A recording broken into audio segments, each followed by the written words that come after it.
Desafíos matemáticos. Antes de comenzar, quiero invitarte a que visites nuestro blog, donde podrás encontrar los resúmenes escritos. El link está en la descripción. Buen día, este es el resumen de las actividades Aprende en Casa del 20 de abril para sexto grado. Comenzamos con matemáticas. El tema es ¿cuál es la mejor representante? La distribución de datos de las listas de valores de un conjunto de datos que pueden corresponder a una gran variedad de situaciones, por ejemplo, los resultados de un juego, de un experimento, al observar un fenómeno o al aplicar un estudio o una encuesta. Busca en el diccionario la palabra representante. Entonces, un representante es la persona, el valor, la figura o el objeto que se usa en lugar de todo un grupo de personas u objeto. Es así, y este concepto también se aplica a las matemáticas, particularmente en la estadística. Por ejemplo, al referirse al color más vendido de un determinado artículo o producto, estás usando el valor del dato que registró la mayor frecuencia. Partiendo al caso de los estudiantes, los alumnos registraron los datos que obtuvieron al lanzar un dado cada uno, y al mismo tiempo inició el equipo de los genios matemáticos.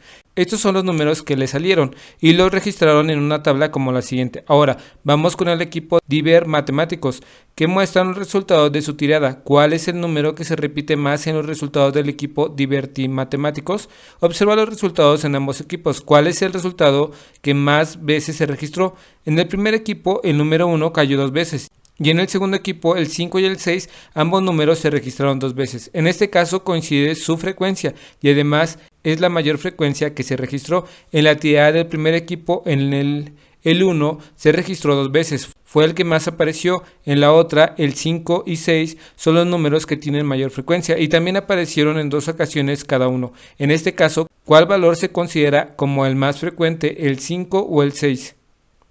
¿Cuál de los dos sería la moda? Ambos valores son la moda. Uno es una de las características de esa medida que debes tener en cuenta, ya que puede ocurrir que se presente uno, dos o más datos que tengan la misma frecuencia y que ésta sea la mayor para el juego. Con dados conviene saber si hay un número que sale más veces que otro para elegirlo y ganar. Ahora, considera que los equipos están buscando otros valores que también representan el conjunto de resultados que obtuvieron. Recuerda que la medida aritmética de un promedio que se utiliza para la representación de un conjunto de datos. Por ejemplo, tu calificación anual de sexto grado es el promedio de las calificaciones de las asignaturas en cada trimestre. Con lo que has trabajado en esta clase ya tienes más herramientas para resolver el desafío 52 que está en la página 104 de tu libro de texto. En una reunión hay 9 personas, sus edades en estos años son las siguientes. La imagen representa a la persona que conforma la reunión y cada una muestra su edad en años, anotada en su ropa: 27, 22, 29, 27, 82, 20, 28, 29 y 70. ¿Cuál es la medida aritmética promedio de las edades? ¿Qué procedimiento usaste para encontrarla? Resuelve también en la actividad 2 y 3. Para la segunda actividad debes ordenar los 9 datos que te dan sin dejar de escribir ninguno. Recuerda indicar cuáles son las posiciones que tienen los valores de los datos. El reto de hoy es el siguiente. Comparte lo que aprendiste respecto a la medida aritmética, la moda y la mediana con tu familia. Explícale los ejemplos que trabajaste y cómo lo hiciste. Seguramente les parecerá muy interesante. Seguimos con ciencias. El tema es la energía en la naturaleza. Primero, ve qué dice el libro en la página 126. Puedes ver la imagen de un barco con sus velas y al pie de la figura dice: el viento es una fuente de energía. Hay que resaltar dos aspectos. Uno es, la energía se encuentra en dos partes y otro es, podemos extraerla de diversas fuentes. La energía se encuentra en todas partes. Esto tiene que ver con las diversas formas que se manifiesta el sol en nuestra principal fuente de energía, principalmente luz y calor. En el texto de la página 128 de tu libro describe la transformación de la energía. Esas son características propias de la energía. Se pueden transformar y se pueden transferir. Es posible que en algún momento hayas escuchado una frase que dice: la energía no se crea ni se destruye, solo se transforma. Pues esta frase se refiere a la propiedad más importante de la energía: se conserva. Entonces la cantidad de energía que posee un cuerpo o sistema puede variar, pero no es que se pierda, sino que se intercambia esa energía con otra u otros cuerpos o sistemas. La energía se transforma constantemente de muchas formas. En ciencias naturales se define a la energía como una medida de un trabajo donde se aplica alguna fuerza para producir un efecto, considerando que la energía se transforma. Las fuentes de energía son todos aquellos recursos presentes en la naturaleza y de los cuales se pueden obtener energía para utilizar en diversas actividades. Se suelen dividir en fuerzas renovables como el sol, el agua, el viento y los biomas, y fuentes no renovables como el carbón, el petróleo, el gas natural y el uranio. La energía eléctrica está asociada con cargas eléctricas en movimiento. Y puedes ver que un rayo es un buen ejemplo de eso. La energía de un rayo es tremenda, por eso hay que tener cuidado durante las tormentas eléctricas. La energía hidráulica, este tipo de energía es producida por cuerpos de agua en movimiento. Ahí ves una cascada. La energía de su caída puede ser aprovechada en algunas actividades.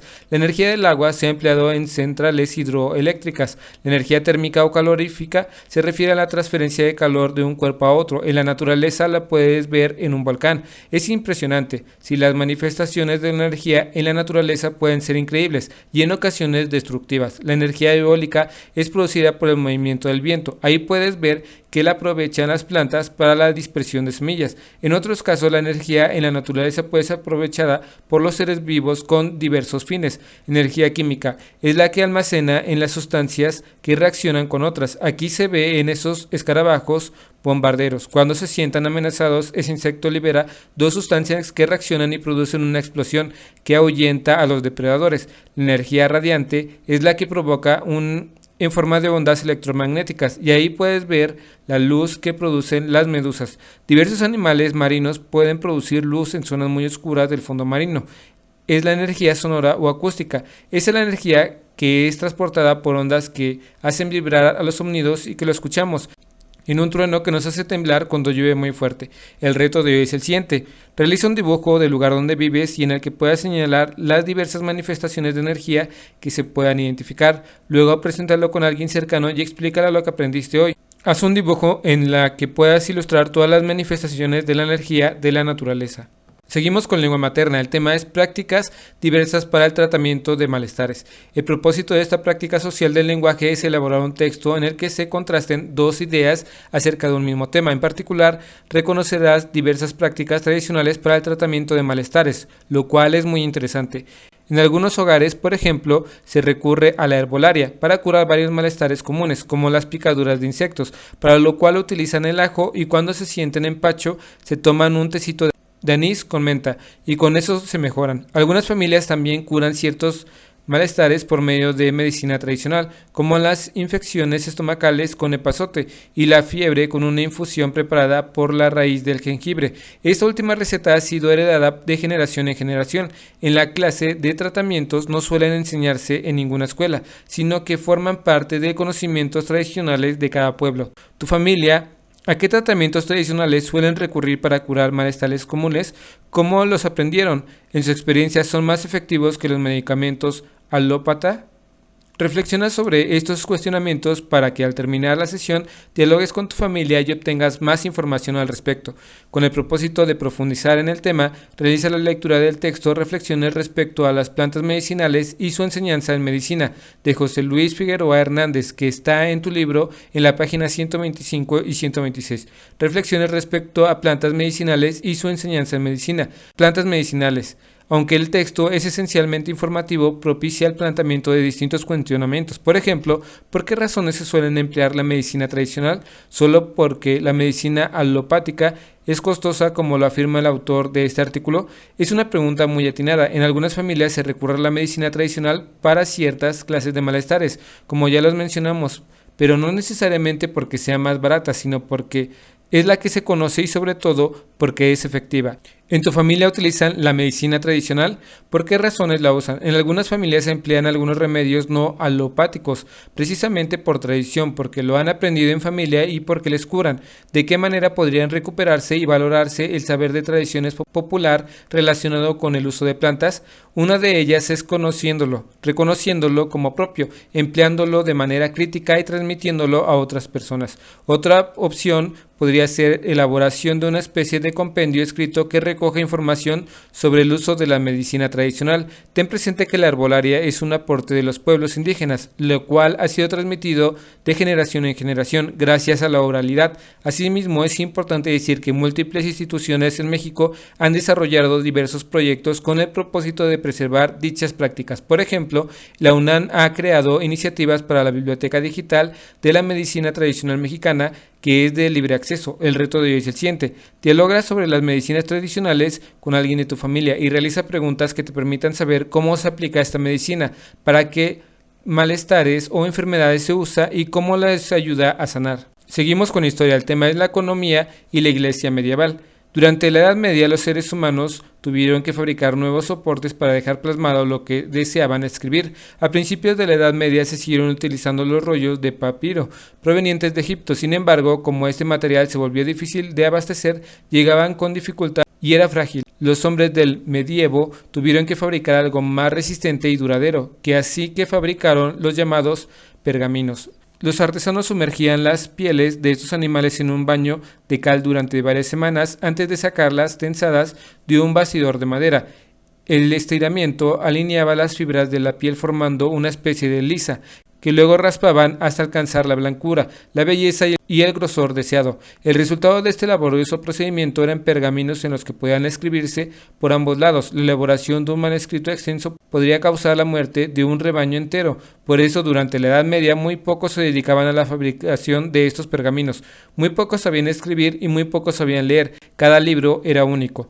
Es de entenderse por qué las escribas durante la Edad Media fueron principalmente los monjes que vivían en los monasterios y contaban con el tiempo y la paciencia suficiente para dedicarse a la difusión de esta cultura escrita. Se sabe que los monasterios importantes contaban con una habitación especial en la que trabajaban los monjes con la confección de los libros. Esa habitación se llamaba scriptorium.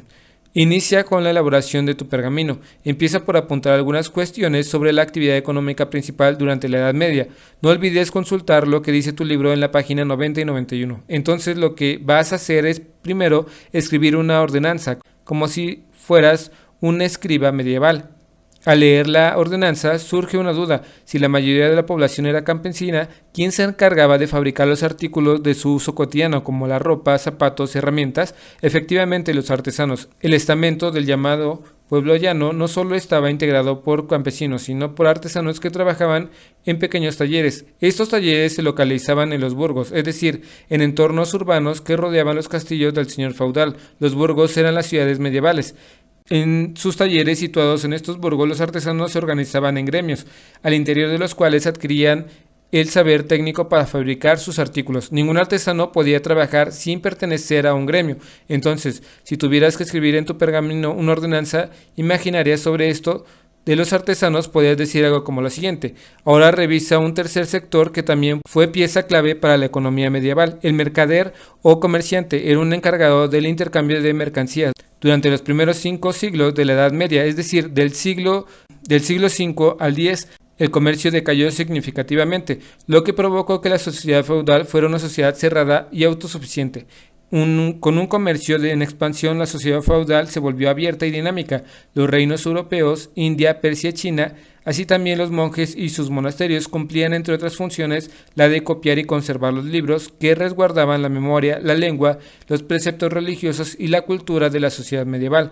Concluye esta clase dando lectura a una última ordenanza, en la que se resume la función e importancia de la Iglesia durante la Edad Media. El reto de hoy es el siguiente: ¿qué ordenanza escribirías para regular el comportamiento de los mercaderes? Escribe tu propia ordenanza y compártelo con alguien cercano. Seguro les parecerá muy interesante. Espero que este video te ayude un poco. Si conoces a alguien que le pueda ayudar a este video, comparte. Dale like y suscríbete. Saludos.